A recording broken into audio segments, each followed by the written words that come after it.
Вот уже 4-й год Алтынай Нурматова работает в центральном аппарате Министерства образования. За свой труд женщина получала заработную плату в размере 10 тысяч сомов. Однако за август получит уже совсем иную сумму. С августа мы получаем в 2 раза больше, 20 тысяч мы получаем. Это нас очень радует, эта зарплата. Для нас и для моей семьи очень даже этот стимул, для моей работы стимул. Сейчас, вот, знаете, как вы знаете, все вот продукты, все дорого. Сейчас мы себе позволим еще там для семейного чего-нибудь еще такое, для развлечения. В Минобрнауки рассказали, что каждому специалисту вплоть до младшего обслуживающего персонала повысит зарплату почти в 2 раза. Там имеются определенные коэффициенты, по которым будут подсчитывать.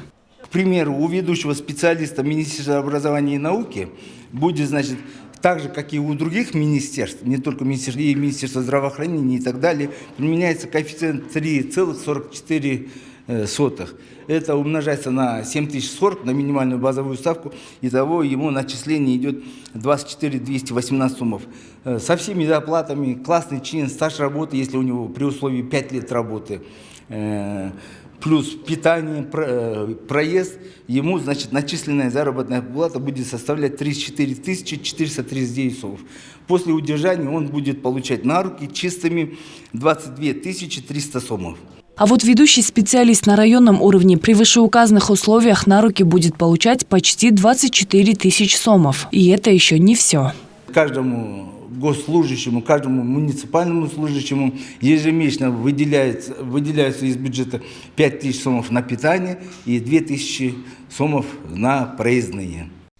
До 1 августа средняя заработная плата заведующего отделом министерства составляла 34 445 сомов, а с 1 августа цифра поднялась до 67 тысяч. Темп роста составляет в среднем 196%.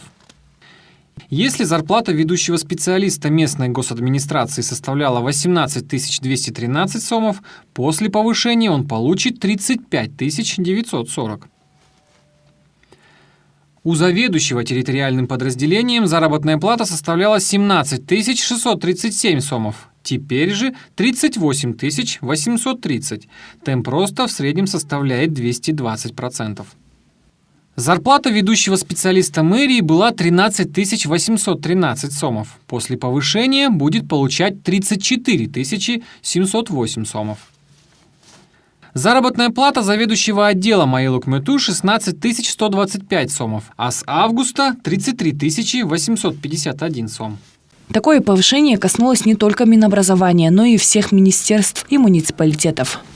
Все это, как не раз заявлялось, делается в целях материального стимулирования, повышения результативности, а также привлечения высококвалифицированных специалистов. Как